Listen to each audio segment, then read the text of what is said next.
کہ حرمت علیکم المیتۃ والدم ولحم الخنزیر وما اہل لغیر اللہ بہ والمنخنقۃ والموقوذۃ والمتردیۃ والنطیحۃ. تو یہ تمام جتنی بھی اقسام بتائی ہیں ان کو چھوڑ کر باقی سارے جانور اللہ پاک نے حلال کر دیے ہیں. تو فرمایا کہ بتوں کی گندگی سے بچو. یہ بتوں کی عبادت انتہائی گندا کام ہے اور اللہ کو چھوڑ کر دوسرے بے جان چیزوں کو معبود بنانا یہ انتہائی مکروہ کام ہے. فرمایا اس سے بچ کر رہو. اور قول الزور سے مراد ہے جھوٹی شہادت، جھوٹی گواہی سے بچ کر رہو. اللہ پاک نے شرک کے ساتھ جھوٹی گواہی کو ذکر فرمایا کہ جس طرح شرک برا ہے اسی طرح جھوٹی گواہی بھی بری ہے. اور ہر قسم کے جھوٹ سے آدمی کو بچنا چاہیے اور ہر قسم کے الزام تراشی اور بہتان سے آدمی کو بچنا چاہیے. اگر کوئی شخص کسی پاک دامن مرد یا عورت پر الزام لگائے اور پھر اس کے لیے 4 گواہ پیش نہ کرے تو شریعت نے قانون بنایا کہ اس کو 80 کوڑے مارے جائیں اور اس سے کہا جائے کہ ثبوت پیش کرو ورنہ 80 کوڑے کھانے کے لیے تیار ہو جائے. حنفاء للہ، اللہ کے لیے یک طرفہ ہو کر، غیر مشرکین بے، اس کے ساتھ شرک نہ کرنے والے. ومن یشرک باللہ، اور جو اللہ کے ساتھ شرک کرے، فَكَأَنَّمَا خَرَّ مِنَ السَّمَاءِ، تو گویا کہ وہ آسمان سے گر پڑا. فَتَخْطَفُهُ الطَّيْرُ، پھر اسے پرندے اچک لیتے ہیں. اَوْ تَهْوِي بِهِ الرِّيحُ، یا گرا دیتی ہے اس کو ہوا. فی مکان سحیق، ایک دور کی جگہ میں. میں حج کرتے ہوئے ہر طرف سے کٹ کر اللہ کے ہو کر رہو اور حج سے تمہارا مقصد صرف اللہ کو راضی کرنا ہو اور کوئی غرض نہ ہو لوگوں میں حاجی کہلوانے کے لیے یا اپنی پوزیشن کو لوگوں میں بہتر بنانے کے لیے حج نہ ہو، نہ ہی اس نیت سے ہو کہ میں حج کے بعد میرا کاروبار زیادہ چل جائے گا یا لوگ مجھ پہ اعتماد زیادہ کرنے لگیں گے، بلکہ صرف اللہ کو راضی کرنے کے لیے حج کرو اور اس کے ساتھ شرک سے دور رہو. اور فرمایا کہ شرک کرنے والا ایسا ہے کہ جیسے کوئی آدمی آسمان سے گر پڑے، اس لیے کہ توحید والا ایک بڑے بلند مقام پر فائز ہے اور شرک کرنے والا اس بلند مقام سے گرتا ہے اور اس طرح گرتا ہے کہ پھر راستے میں گرد اور پرندے جو آدم خور ہوتے ہیں وہ اس کی تکہ بوٹی کر ڈالتے ہیں. نہ تو اس کو کوئی سنبھالنے والا ہوتا ہے اور نہ ہی کوئی اس کی لاش کو ٹھکانے لگانے والا ہوتا ہے، اور انتہائی قسم پرسی کے عالم میں وہ اس کے جسم کے ٹکڑے ٹکڑے ہو کر ادھر ادھر بکھر جاتے ہیں. تو فرمایا کہ موحد کے مقابلے میں مشرک کا حال یہ ہے. اور یا پھر ہواؤں سے کسی دور دراز کے مقام میں پھینک دے اور وہاں بھی اس کی لاش کو سنبھالنے والا کوئی نہ ہو. ذالک، یہ ہے وَمَن يُعَظِّمْ شَعَائِرَ اللَّهِ، اور جو کوئی اللہ کی نشانیوں کی تعظیم کرے، فَإِنَّهَا مِن تَقْوَى الْقُلُوبِ، تو یقیناً یہ دلوں کے تقوی سے ہے. شاعر شاعرہ کی جمع ہے اور وہ تمام چیزیں جو اللہ کی عبادت کے لیے استعمال ہوتی ہیں وہ شاعر اللہ ہیں، اور انہی میں سے قربانی کے جانور بھی ہیں. نبی کریم صلی اللہ علیہ وسلم نے فرمایا کہ ان جانوروں کا احترام کرو، یعنی ان کو تکلیف نہ دو اور ان کو خوب کھلا پلا کر موٹے تازے کرو اور اللہ کے راستے میں فربا اور صحت مند جانور ذبح کرو۔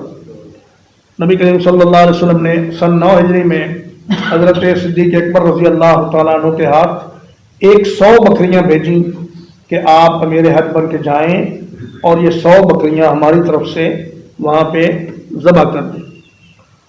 تو فرمایا کہ جتنے بھی قربانی کے جانور ہیں یہ سب شعائر اللہ ہیں اور ان سے فائدہ اٹھانا ایک مدت تک جائز ہے، جب تک کہ وہ بیت اللہ شریف پہنچ نہ جائیں۔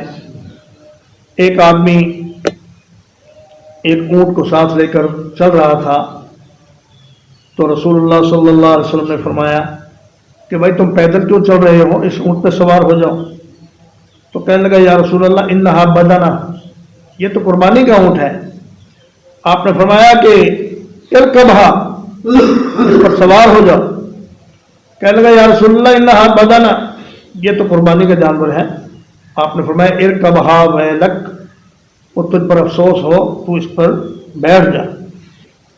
تو معلوم ہوا کہ اگر قربانی کے جانور کے علاوہ کوئی اور جانور سواری کے لیے میسر نہ ہو تو پھر اس جانور پر سواری بھی کی جا سکتی ہے، اور اس کے دودھ سے اور اس کے اون سے اور اس کے گوبر سے فائدہ اٹھایا جا سکتا ہے کہ اسے بطور ایندھن کے یا کھاد کے طور پر استعمال کیا جا سکتا ہے۔ لیکن قربانی کے جانور کا دودھ اتنا ہی پیے جتنا اس کے بچے سے زائد ہو، پہلے اس کے بچے کو پلائے، پھر جو باقی بچے وہ خود پیے۔ چلیے جناب ترجمہ ایک بار۔